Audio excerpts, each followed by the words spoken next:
In the frozen Ural Mountains of Soviet Russia, 9 skilled hikers set out on a routine winter trek.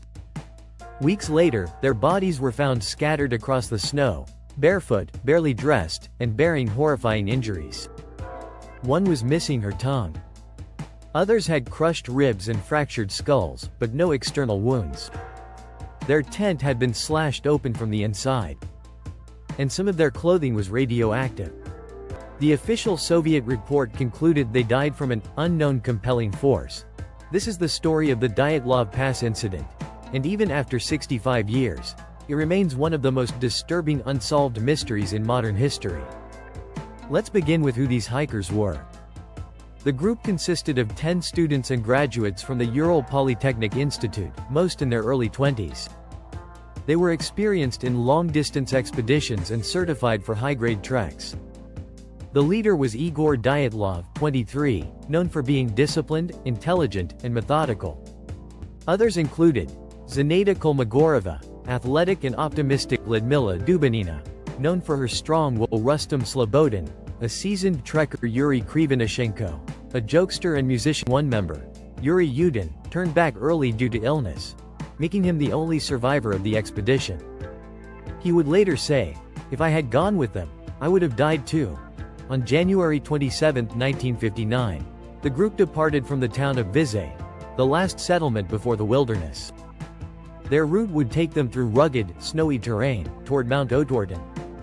Along the way, they kept detailed diaries and took photos. These still survive and show a group in high spirits. But on February 1st, they set up camp on the slopes of Kholat Syakhl, a name that means mountain of the dead in the Mansi language. Why camp on the slope, exposed to wind and snow? Likely because they got disoriented in a snowstorm and decided not to lose altitude. That night, something went horribly wrong. The group was supposed to send a telegram upon return. When it didn't arrive, concern grew. On February 20th, a search party was launched. On February 26th, they found the campsite, and what they saw shocked everyone. The tent was collapsed and cut open from the inside. Belongings were neatly arranged, but no one was there. Footprints, some barefoot, led away into the woods. The first 2 bodies, Krivonishenko and Doroshenko, were found under a cedar tree, shoeless and in underwear. A fire pit and broken branches indicated they had climbed the tree, perhaps to look for help or escape something. Dyatlov, Kolmogorova, and Slobodin were found between the tent and the tree, as if trying to crawl back.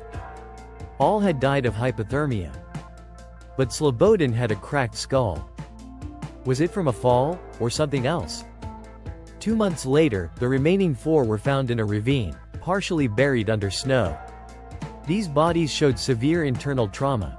Dubanina had no tongue, eyes, or part of her face. Zolotaryov had broken ribs and missing eyes. Thibaut Brinol had a severely crushed skull.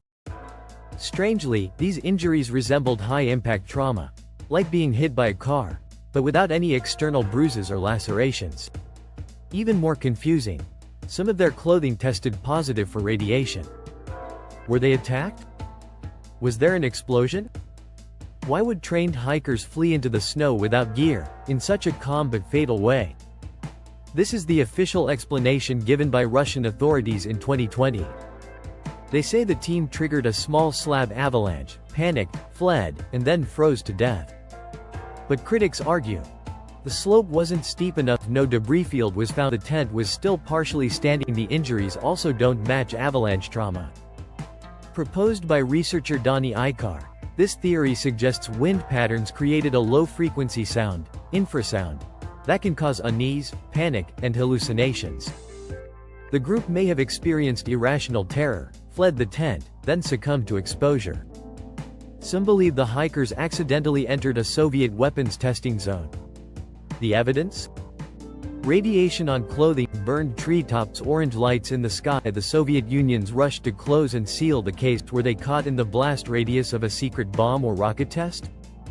Locals reported seeing strange lights that night, and some suggest a UFO encounter or government cover-up. The hikers' erratic behavior, severe injuries, and missing body parts have fueled decades of speculation. In cold-induced confusion, Hypothermic victims sometimes strip off their clothes, believing they're overheating. This could explain the lack of clothing, but not the crushed bones, missing organs, or strange tent behavior. Today, the Dyatlov Pass Incident has inspired books, documentaries, horror films, and conspiracy theories worldwide. The mountain was even renamed Dyatlov Pass in honor of the group's leader. And while newer studies try to offer rational explanations, many questions remain unanswered. What triggered the panic? How did they suffer such massive injuries without signs of struggle? Why was the case classified for decades? Even modern forensics can't fully explain the mystery. The Dyatlov Pass remains one of the creepiest, coldest cases in the world. 9 hikers went into the snow, and only silence came back. So what do you think happened? Avalanche? Military cover-up? Something even stranger? Drop your theory in the comments. And don't forget to like, subscribe, and turn on notifications. We publish AI-powered case studies and dark faceless mysteries every single week, right here on AutoTube Insider.